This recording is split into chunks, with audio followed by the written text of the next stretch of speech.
Assalamualaikum warahmatullahi wabarakatuh. Hai, perkenalkan saya Wika Widayanti SPD, calon guru penggerak Angkatan 9, UPTD Satuan Pendidikan SDN Bangsal Sari 2, Kabupaten Jember. Dalam kesempatan kali ini, saya akan memaparkan tentang koneksi antar materi modul 1.2. Dalam koneksi antar materi modul 1.2 terdapat refleksi 4P, yaitu peristiwa, perasaan, pembelajaran, penerapan ke depan atau rencana. Peristiwa, momen yang paling penting atau menantang dan mencerahkan bagi saya dalam proses pembelajaran modul 1.1 hingga modul 1.2 adalah ketika saya mempelajari filosofi Ki Hajar Dewantara yang memaparkan bahwa setiap anak mempunyai kodratnya masing-masing. Pendidik itu hanya dapat menuntun tumbuh atau hidupnya kekuatan kodrat yang ada pada anak-anak agar dapat memperbaiki lakunya atau bukan dasarnya hidup dan tumbuhnya kekuatan kodrat anak. Dalam proses menuntun, anak diberi kebebasan, namun pendidik sebagai pamong dalam memberi tuntunan dan arahan agar anak tidak kehilangan arah dan membahayakan dirinya. Seorang pamong dapat memberikan tuntunan agar anak dapat menemukan kemerdekaannya dalam belajar. Anak juga secara sadar memahami bahwa kemerdekaan dirinya juga mempengaruhi kemerdekaan anak lain. Oleh sebab itu, tuntutan seorang guru mampu mengelola dirinya untuk hidup bersama dengan orang lain atau menjadi manusia dan anggota masyarakat.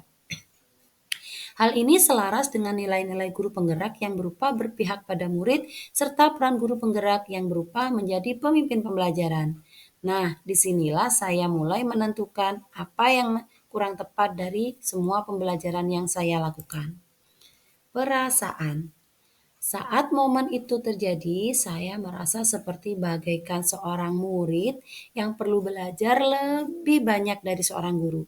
Saya merasa masih perlu belajar lagi dan belajar lagi, terutama tentang bagaimana cara menuntun anak dan mengembangkannya sesuai dengan karakternya masing-masing.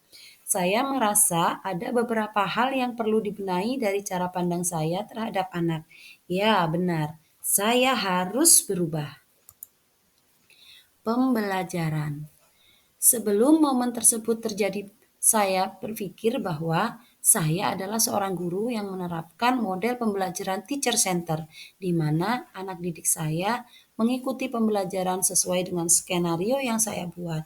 Anak harus mengikuti semua proses pembelajaran sesuai dengan apa yang saya laksanakan, tanpa melihat karakter setiap anak didik. Asalkan kelas bisa tenang dan tidak gaduh, saya menganggap materi telah tersampaikan. Ternyata saya salah. Dari hasil penilaian yang telah saya lakukan, saya mengetahui bahwa materi yang saya sampaikan tidak diterima dengan baik. Sekarang saya berpikir bahwa saya harus mampu menjadi pemimpin pembelajaran yang berpihak pada murid, mampu mewujudkan kepemimpinan murid, dan mampu berkolaborasi dengan komunitas praktisi. Penerapan ke depan atau rencana saya untuk pengembangan diri yang akan saya lakukan untuk menguatkan nilai dan peran saya sebagai guru penggerak adalah menggunakan metode dan media pembelajaran yang menyenangkan di kelas, mengikuti pelatihan atau pendidikan secara mandiri baik secara online maupun offline, melakukan kolaborasi dengan teman sejawat maupun warga sekolah dalam proses pembelajaran. Nah, pepatah mengatakan bahwa tujuan pendidikan bukanlah pengetahuan, tetapi tindakan. Terima kasih. Wassalamualaikum warahmatullahi wabarakatuh.